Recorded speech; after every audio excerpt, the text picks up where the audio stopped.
کس تل کا کیا مطلب ہے؟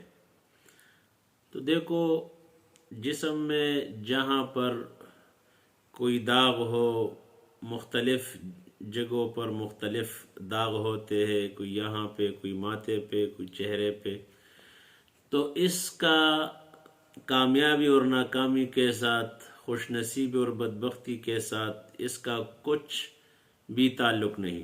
ہاں، اللہ سبحانہ و تعالیٰ نے انسان کو احسن تقویم کے سانچے میں، بہترین قوام میں، بہترین سانچے میں پیدا فرمایا ہے۔ اس کے ساتھ کامیابی اور ناکامی کا کوئی تعلق نہیں ہے۔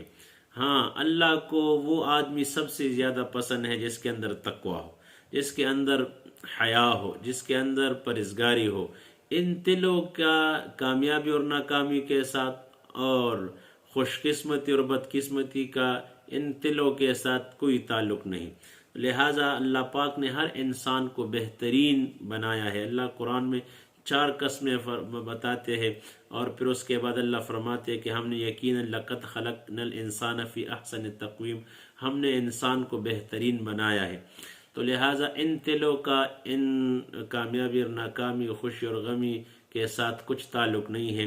تو لہٰذا یہ ایک وہمی بات ہے کہ جس کا یہاں پر تل ہوگا وہاں پہ تل ہوگا تو اس کی یہ علامت ہے، ان کا یہ قسمت اس طرح ہوگا، ان کے یہ سارے جھوٹے باتیں ہیں، تو ان سے بچنا چاہیے۔ لہٰذا کامیاب انسان وہ ہے، اللہ کو پسندیدہ انسان وہ ہے جس کے اندر پرہیزگاری ہو۔